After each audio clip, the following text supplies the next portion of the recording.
What I think I've just heard you say is you don't see a future where those functions even exist. Yes, you're going to get me in trouble there, Alastair, but that's exactly what I'm saying.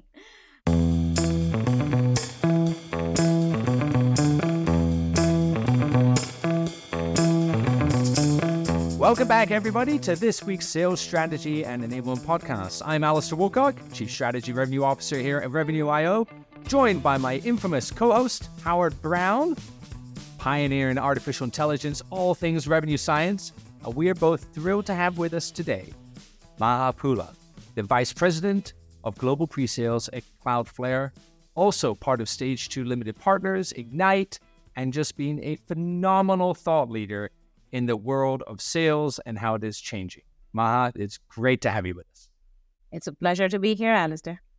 Now, we always like to start off with news of the week, and I'm going to go back to my roots here of Gartner and cite a Gartner news article. And they actually just released a few days ago their latest updates to the worldwide contact center market. Why I want to reference that is because they actually had a fascinating call out in there. And they said that the global conversational AI and virtual assistant market now represents the fastest growing segment in the world today in that area, helping spur 24% this coming year is the prediction. And they further go on to say, look, decision makers need to incorporate conversational AI as part of their long-term strategy to reduce reliance on live agents. And, you said there's a lot to unpack. Contact centers are often at the front end of kind of the volume side of sales and all of those things and just customer interaction. But as I think of that news, where I'd love to lean in with you today is, if they're saying that for that segment, what are we seeing in disruption in general across sales and the world that we are quickly moving towards now? Your thoughts, Maha and Howard. Not surprised to see that 24%. In fact, I'm more surprised that it's not higher. And why do I say that? Because the contact centers have always been one of the areas where optimization first hits, right? I mean, look at the shift left conversations. All of those started with support centers and where there were people interactions trying to optimize how long it takes to resolve an issue, how many steps it takes to resolve an issue, how many escalations, right? So that's the area which prime for optimization. And then the knowledge management, content management that supports and the shift left methodology happened. So it's not surprising. And perhaps I'd say that a little bit more of digging, there'll probably be more of those, there's probably more like 30% or 35% that is probably well on its way to going contactless contact centers, right? And so, well, this is going to definitely have an impact on our ability on how we sell, right? Let's not talk about it as sales, but how we sell, how we contact customers. We've seen this happen even pre-COVID. COVID has just accelerated a momentum that is already well underway early on. We've been talking about virtual selling as a methodology, using more inside sales, right? Optimizing the sales process so more and more of the sellers can sell more and more. And then you've got the bigger ones, like let's call them enterprise sellers, shrinking over time, right? Inside sales used to be, when I started my career in inside sales, was a small team, and most of my enterprise sellers were the larger team. But then over time, you see now it's gone to 35%, 40%, and now organizations are shifting. And that shift is not happening just with the people, but it's what kind of customers, what kind of segments that they support as well. So we'll get into that further down. But yes, optimization is happening, and it is absolutely already having an impact on sales and how sales organizations are developed. And I'm going to see that happen more until there's going to be a reversal of how sales organizations are going to be designed and built. Howard, as we think about that, and you think about the changes that we're seeing in the enterprise space, I think Maha is exactly right. This isn't an evolution, it's a revolution that is now occurring.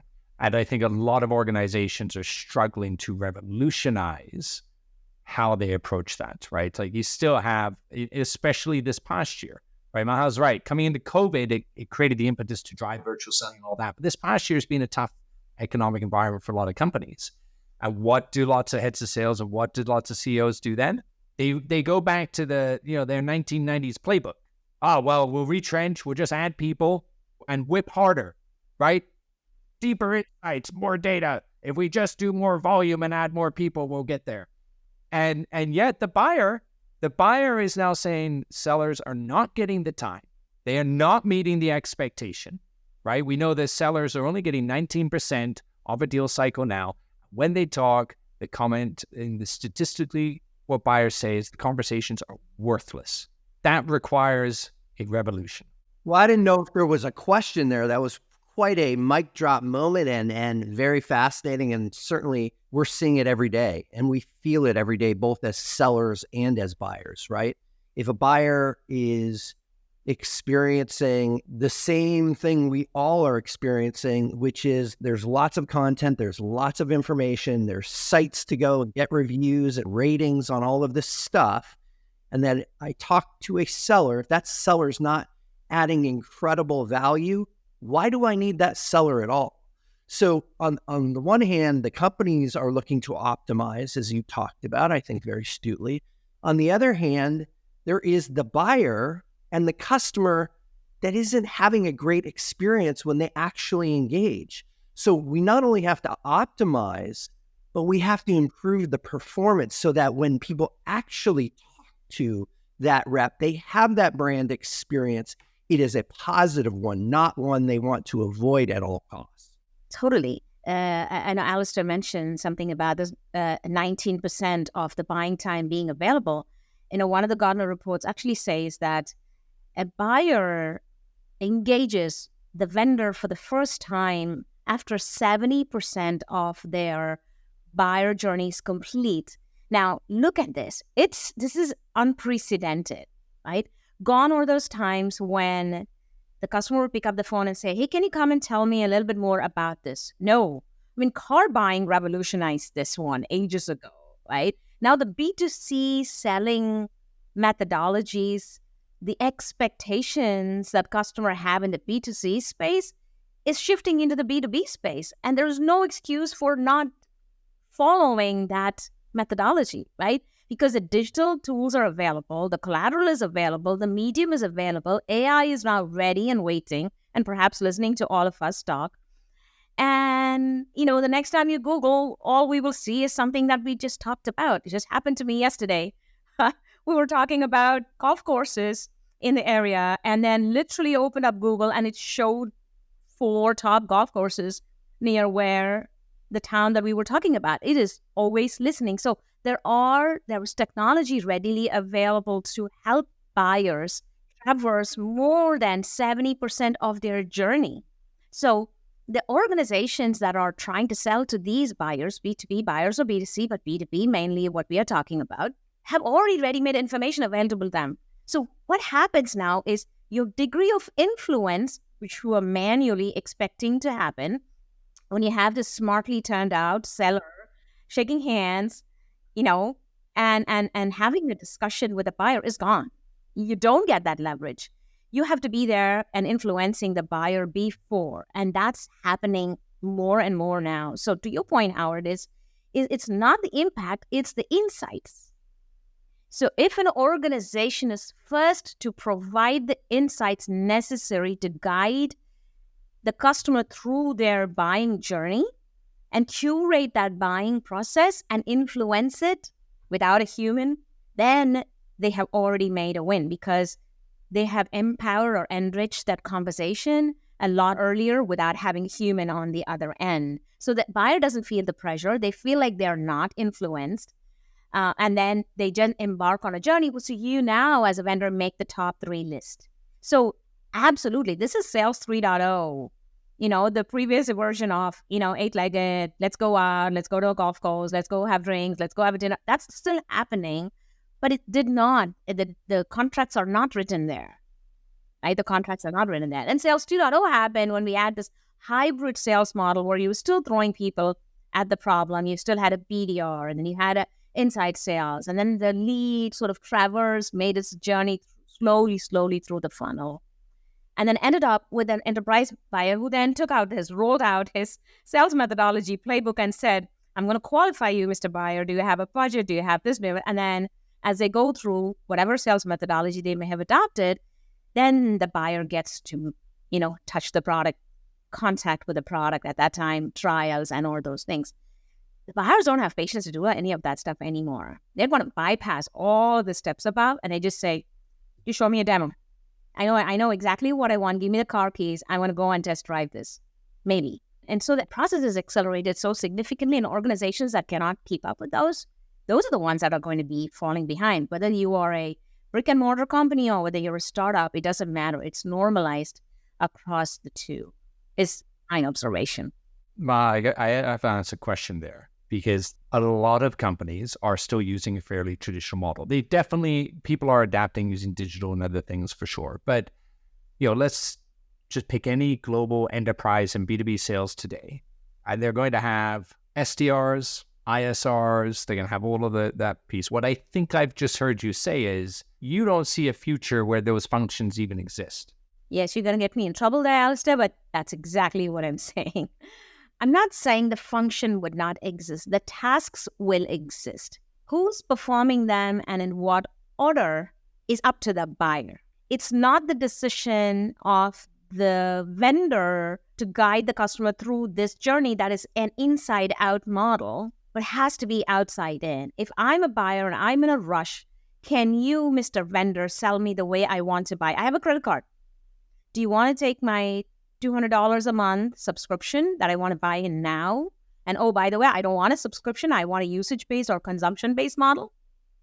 Are you ready, Mr. Vendor, to sell it to me that way? If you don't have a plan that can sell to me, take my credit card, and then I buy it that way, then you know what am I going to do? I'm going to go to another vendor, even if I'm part of an enterprise organization that has a contract with you, Mr. Vendor, because I'm a different buyer type within the same large enterprise. You see, the flexibility of being able to meet the buyer where they want to be is going to be very critical for an organization's ongoing success, and that depends on the go-to-market function. Again, these are my personal beliefs, but my observation across, vendors, my own interaction with customers, it has shifted significantly to a customer-centric model as opposed to a vendor-centric sales model.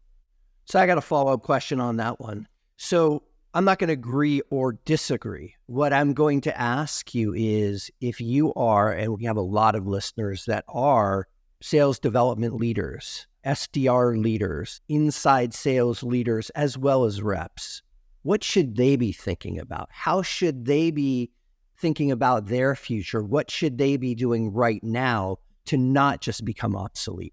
Understanding the end-to-end buyer journey. Mapping the buyer journey is a really critical part. It's a responsibility of any go-to-market leader, is understanding what your typical buyer journey looks like first, and make the customer the center of that.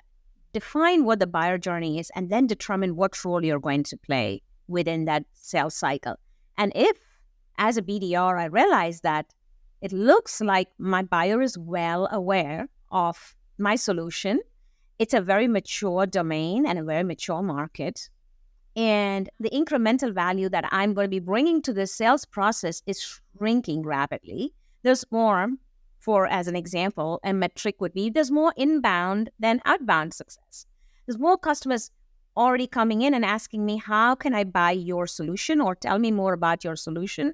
Then it means that there's more inbound demand, there's outbound demand.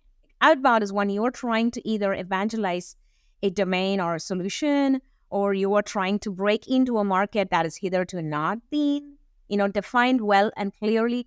And so that's where the outbound conversation is a lot more. But when there's inbound, then it's a mature market. So the signals should be, it is going to shrink even further because it can be automated. It can be curated. There are tools out there that I can go there and the chatbot will exactly lead me to the solution that I need based on how I respond. So there are AI tools that are out there that are becoming a lot more efficient at guiding an interested buyer. So if I were in the marketing business, I'd be looking at shifting that into a little bit of a hybrid lead development process where I use a combination of digital business development tools and or solutions and a combination of humans where there's going to be a more engaged, complex solution sale type model. So I cannot profess to say how a BDR leader or a marketing leader should think, but I think they should understand how their buyer is shifting and shift their own professional motivations accordingly into the areas where they'll have the maximum impact. Because the pressure is going to be on of having qualified leads, right? MQLs. These are all metrics that everybody's measured on. And the more mature the market, the more qualified the buyer. The solution journey, we know the parabola that happens, mature markets. If you are in emerging markets and if you are in the beginning of a breakthrough technology and or environment or a domain, then naturally you need more people to handhold the customer through the buying process. But once you reach that mature market area with the top of the parabola, then I would say that a good combination of digital and human engagement would be perhaps more appropriate, so we don't see this inefficiency in the marketing process of, I get 9% hit rate, like 10%. Why do we need to accept that level of conversion when you could do a lot more by engaging the customer with digital assets that they may be looking for? I think, Maha, to your point and where Howard's going on this as well, what I've always thought of and advise and attempt to do, you're absolutely right on the outside in approach, right, for the customer engagement. And then instead of letting our CRM system guide us by stages, there really is just a collection of jobs and tasks that a buyer needs to complete. And they don't do them sequentially. And so my advice to Howard's question of, heads of SDRs, ISRs, and beyond, yes, know the buyer journey, but just think of the tasks and then ask, who is best suited in my org to solve that task in the most capital efficient way, right? So to your point, digital and content, I actually probably still need an ISR potentially to help with certain aspects of that. And I don't want a $400,000 a year seller to do that piece of it, right? But that's a task. And that task may happen in stage 4 as well as stage 1, stage 2, stage 5 of whatever their sales process is, and so forth, right? So it's really thinking of the jobs and tasks that need to be completed by functional area, not so much the, hey, I did something, I passed off at stage 2, I'm out of here, right? Because we're trying to win more, every company. Win rates are stalling. The tasks are still needing to get done, and people just kind of fall in this binary of handoff type thing. So outside in, focus on the task, job to be done, and then think of your team as assets that are responsible for the task as opposed to the stage. Totally. I think you took a sneak peek at the ebook that we are planning to release a few weeks from now. Actually, I have 2 close collaborators. Channing Ferrer, he's a CRO at Semrush, and Richard Scrow, he is from Insight Partners. So the 3 of us are collaborating on this book on revenue acceleration, and this is exactly what we are talking about in there, which is task-based selling process and identifying those repeatable tasks that can be automated. So first you optimize and then you automate those tasks, and then you hand them over to a tool or some sort of a digital media, and then you shift as you identify those repeatable tasks that can be automated. Then you can slowly shift more closer to the human interactions, and there you can further optimize that human interaction, right? So that's exactly what we are propagating. Rather than functional silos and data silos that exist out there, we're talking about a horizontal way in which pods can be created based on the outcome that we want to drive. And so we are actually talking there about removing these data silos and functional silos so that we can collaborate a lot more and a lot more closer to get to the desired outcome and accelerate revenue. You know what I'd love about this is you mentioned tasks, and when you think about a lot of people, and you mentioned it, try to understand your buyer's journey. And I think what Alastair alluded to is a buyer's journey is fairly convoluted today. And there are multiple stakeholders in that buying committee that go through very different journeys depending on what is motivating them, what are they trying to solve for.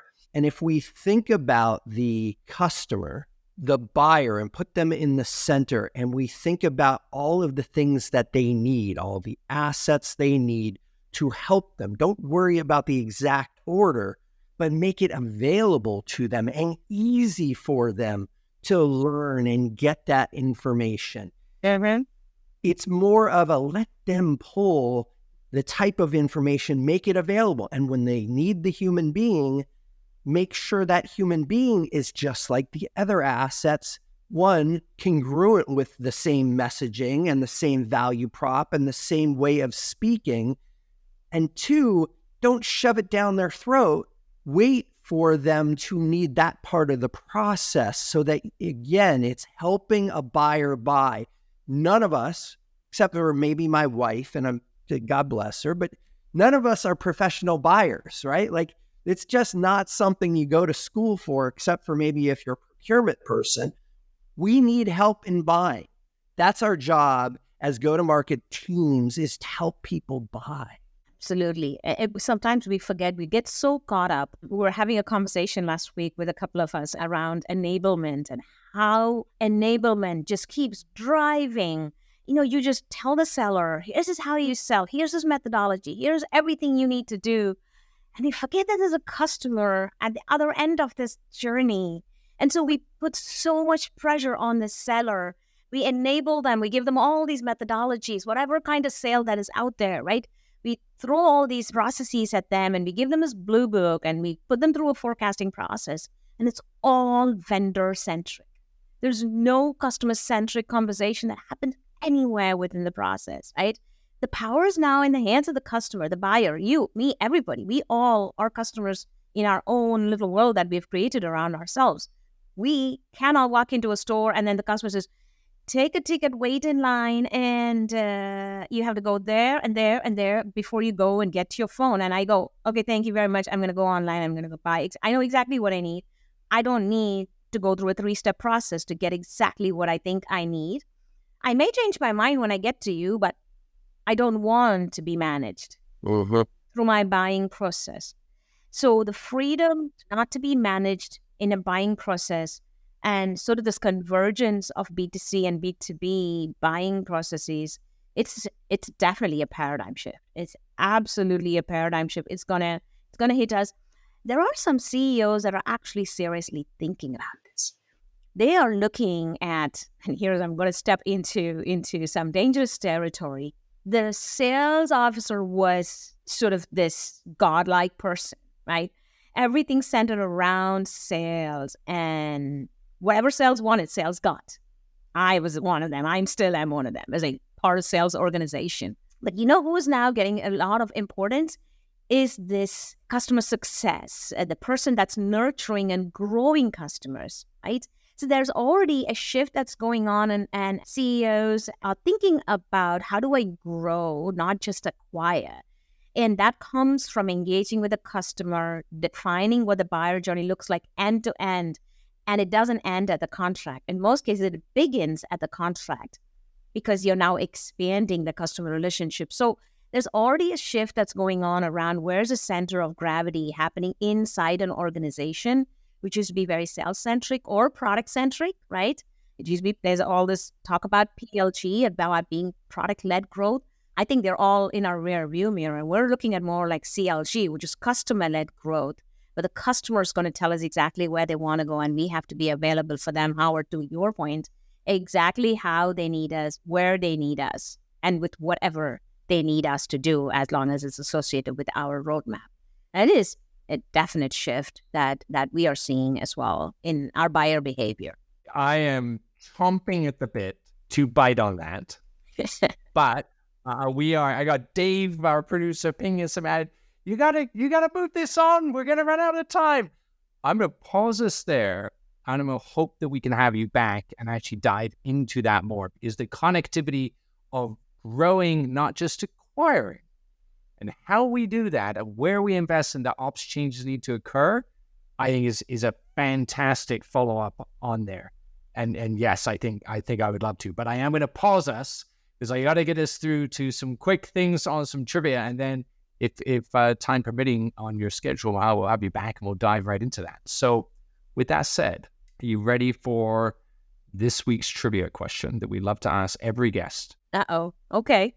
All right. Now, I'm going to be a little unfair on this one because you're one of the more experienced people that we've had on that knows a lot of facts and figures, and your heads down in the future of sales and making predictions.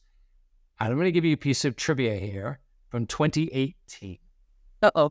The question is, according to Gartner's prediction, what percentage of all B2B sales jobs may be eliminated by 2020, 3 years ago, due to artificial intelligence and advanced automation? 1, did they say 15%?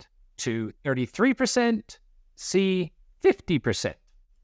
15 seems too low. 50 seems too high. 33 seems average, but Gartner's never average. So I'll probably go with 50%. I appreciate the call out of Gartner never being average as a recovering analyst myself. They actually went with 33% was the prediction they made in 2018. Now, I want to bring that up to set the stage for our next conversation as well, because Gartner got that wrong massively. Because what has actually happened from 2018 through to here we are in 2023 today, all of these teams have expanded. All of these teams have got bigger. All of the investments have got more complex, and the technology has got even more robust. And I'd love to suggest that artificial intelligence is actually going to be an accelerator of more of these jobs, but it's a question of what the job is. So when you say Gartner back in 2018 was wrong, was this a piece of research that you did that you're going to include the role? Because, I mean... No, I was there in 2018, so I'll plead the fifth. How about that? We'll go from there. Maha, it has been an absolute pleasure to have you on. As co-host, I'm going to cut Howard off before he chops my knees off further with the Gartner stuff. And we would love to have you back on the future episode where we'll dive into more of the ops changes, the roles changes, and where Sales 3.0 is headed. Looking forward to continuing this. Thank you. Thanks so much. And everybody, please remember to like and subscribe. Don't forget to call in your questions as well. Howard and I will always do our best to answer them on a future episode. And we'll see you next Thursday.